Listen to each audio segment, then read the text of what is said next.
Training isn't about my body anymore. It's how I stay steady.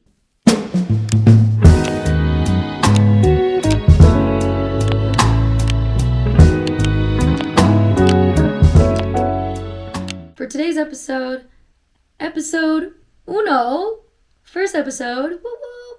It's called The Training Routine That Keeps Me Grounded When Life Feels Messy. Because whose life isn't messy right now? It's 2026, jumping into this year, feeling ready and wanting to check off everything on your bucket list and your New Year's resolution, your winter arc, your 75 hard, whatever. But for me, it's been a little messy just because I've just been playing catch up since the holidays. And I'm trying to accept the rest and the time that I have with friends and family. And I do. And it's just hard because I get out of my routine. And you can't always be in your routine because that's life. Whatever. Before I get into that, let me get into what the messy looks like right now. Briefly, I just been mentally not 100%. It fluctuates every day, and I never know what's gonna show up unless I don't have sleep and I don't eat on time or whatever. Then I know what to expect. But the days that I don't know when to expect, it kind of sucks. But whatever. That's essentially what's been happening. And then trying to catch up, trying to keep my house clean, trying to read every book and write in every book and every journal at the moment.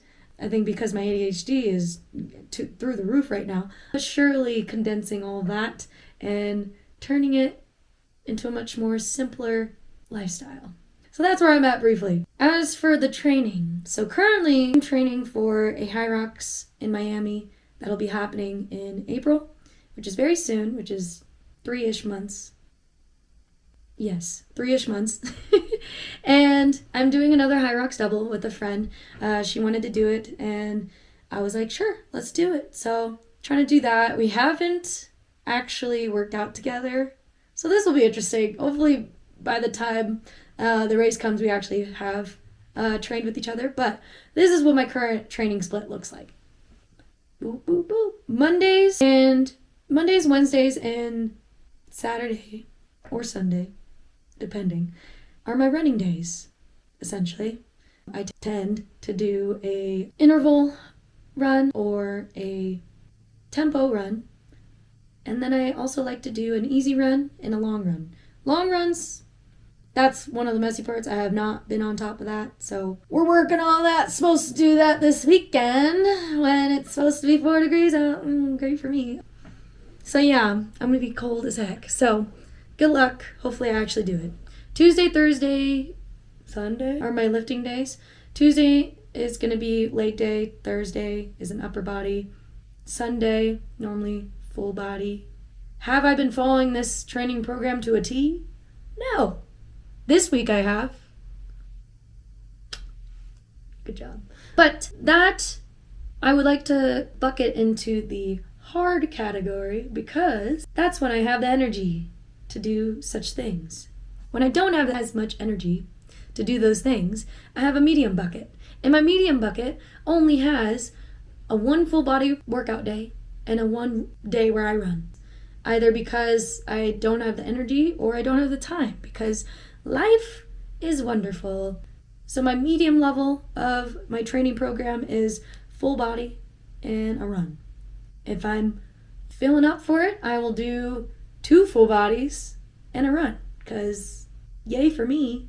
And then the easy bucket, that's if I'm doing what I can, basically. Like that, I'm barely surviving and I'm already self-doubting myself on my ability to work out again, even though it was probably 3 to 5 days of a break, which is long for me. Even 2 days of not working out is a lot for me. So if I ever have those days, which I most likely will, I have an easy bucket where I will either walk, which is easy because I have dogs and I have to walk them all the time, walk, or a full body workout because it's easy and I don't have to think about if I'm going to be more sore in my upper body or my lower body. I'll just be sore everywhere. So that's that. Those are my training rhythms, and I do it based off of movement rather than metrics, because honestly, if I can just check it off and I can do it, it's good for me at this rate. The metric part, honestly, that I only care about that if I'm training for a half marathon or something and I have to get a certain time. But even then, I'm pretty lenient on the metrics there, because the training program will be like, you're going to run 5 miles today and it's going to be easy. And I'm like, bet. And then I do it and I'm in the middle of it and I only get 4.7. And you know what?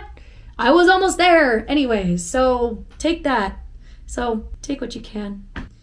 That's what I've learned, trying to train for these things. And honestly, I do better than I think I would on race day. So do what you will. That's a grain of salt of what I normally do.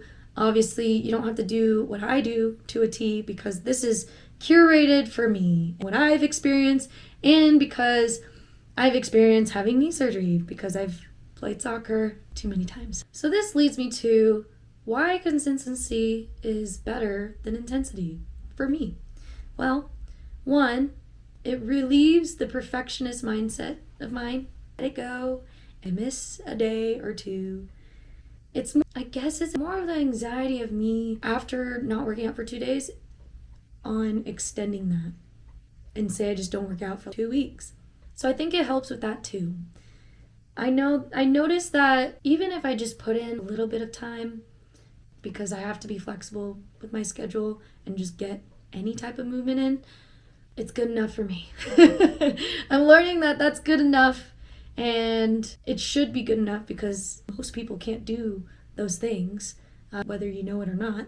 And it relieves the perfectionist and anxious mindset of having to do things 100%, whether it's every single day for 30 days or 75 days or 100 days, whatever days you choose. It relieves that part of me where I'm like, oh, I'm doing something, whether it's a little bit, whether it's 1 rep, 15 minutes, something, I'm still doing it. And that's part of showing up for me. So whatever can help you build a habit, and I'm just referring to basically Atomic Habits now, because I've learned so much from that book. If you haven't read it, read it.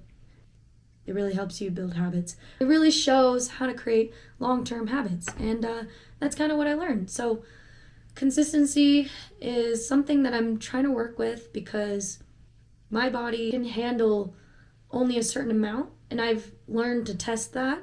And it may be different for you, especially if you're a guy or a girl, whatever. I've learned on a personal level that I am stronger on my period. What can I say? I mean,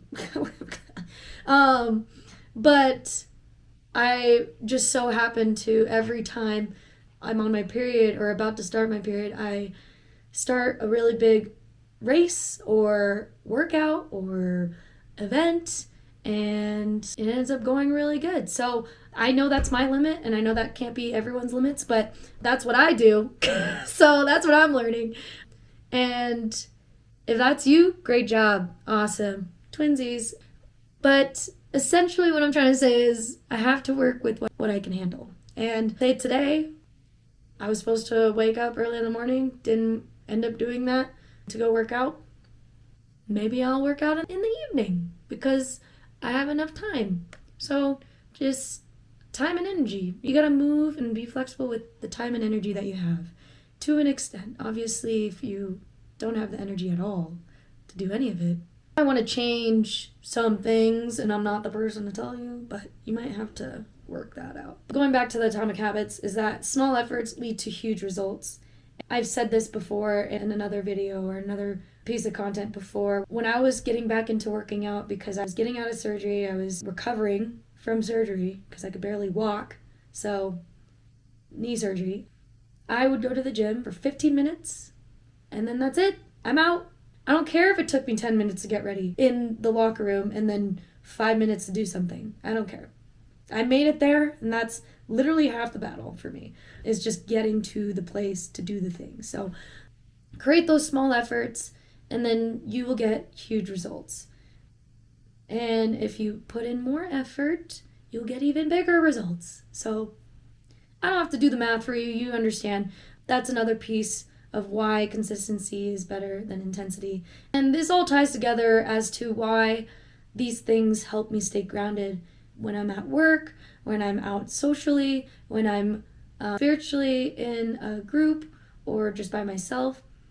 And it just helps me recollect my thoughts and regulate my emotions, because the majority of the time when my life is messy, my emotions go nuts, and then I'm overwhelmed, and then I'm overthinking, and then next thing you know, I'm just not feeling great. I've created this habit of working out almost every day, almost. Not all the time, but almost, to help me mentally and physically prepare for whatever is being thrown at my way throughout the day. Sometimes I don't get to it in the first thing in the morning, which honestly, it ticks me off, because then I'm like, shoot, I didn't work out. And then 2, stressed for no reason, because then I'm like, work, money, finances, I don't know, something, whatever. And then I end up doing it in the afternoon, and then everything's fine. So learning there that I have to be flexible and work with what I got.